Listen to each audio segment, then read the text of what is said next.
जनता के सुख दुख में शामिल होते तो हारते क्यों? अगर जनता के साथ उनका जुड़ाव होता तो हारते क्यों? वो भारत के सबसे निचले पायदान पर खड़े हैं सांसदों में। 1,000 करोड़ का पनबिजली और सौर ऊर्जा का तो वो भोजपुर में लगवाने के बजाय उसको सुपौल लेकर चले गए।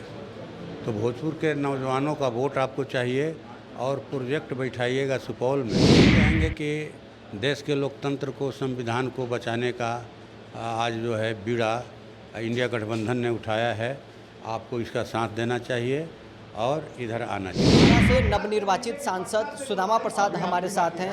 आर.के. सिंह जैसे बड़े दिग्गज नेता को आपने हराकर आरा से आप सांसद चुने गए। हाँ बिल्कुल, ये भोजपुर के लाखों मतदाताओं की जीत है, मजदूरों किसानों की जीत है और दुकानदारों की जीत है, छात्र युवाओं की जो है जीत है। और इस जीत के लिए मैं उन्हें आपके चैनल के माध्यम से बधाई देता हूं, धन्यवाद देता हूं। क्या फैक्टर रहा कि आरा में आप वहां से चुनाव जीते? कहा जाता है कि आर.के. सिंह तेज तरार सांसद थे, काम करने वाले सांसद थे। काम करने वाले होते तो हारते क्यों? काम करने वाले होते तो हारते क्यों? अगर जनता के सुख दुख में शामिल होते तो हारते क्यों? अगर जनता के साथ उनका जुड़ाव होता तो हारते क्यों? वो भारत के सबसे निचले पायदान पर खड़े हैं सांसदों में, जिन्होंने अपने सांसद निधि का 17 करोड़ रुपया खर्च नहीं किया।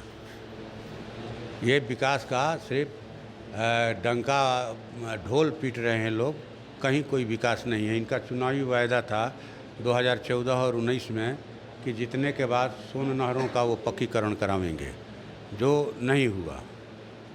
एक प्रोजेक्ट आया लास्ट वक्त में 2,500 करोड़ का पनबिजली और सौर ऊर्जा का, तो वो भोजपुर में लगवाने के बजाय उसको सुपौल लेकर चले गए। तो भोजपुर के नौजवानों का वोट आपको चाहिए और प्रोजेक्ट बैठाइएगा सुपौल में।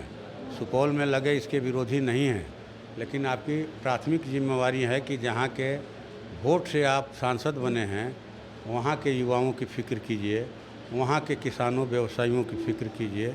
ये आपकी प्राथमिक जिम्मेवारी है। भाजपा पूर्ण रूप से पूर्ण बहुमत के साथ सरकार बनी है। नीतीश कुमार के साथ भाजपा सरकार बना रही है। क्या बिहार के लिए अब क्या उम्मीद करते हैं नीतीश कुमार? हम लोग तो यही कहेंगे कि देश के लोकतंत्र को, संविधान को बचाने का आज जो है बीड़ा इंडिया गठबंधन ने उठाया है। आपको इसका साथ देना चाहिए और इधर आना चाहिए। तो नीतीश कुमार को आप इधर आने के लिए न्योता दे रहे हैं? बिल्कुल। अगर नीतीश कुमार इधर आते हैं तो प्रधानमंत्री पद का ऑफर करेंगे? अब क्या होगा वो तो गठबंधन के नेता बैठकर तय करेंगे। फिर नवनिर्वाचित सांसद सुदामा प्रसाद हमारे साथ थे, जिन्होंने साफ तौर पर कहा है कि अगर नीतीश कुमार हमारे साथ आते हैं, इंडिया गठबंधन की सरकार बनती है तो बिहार के लिए बेहतर होगा। पटना से न्यूज़4नेशन के लिए नरोत्तम सिंह।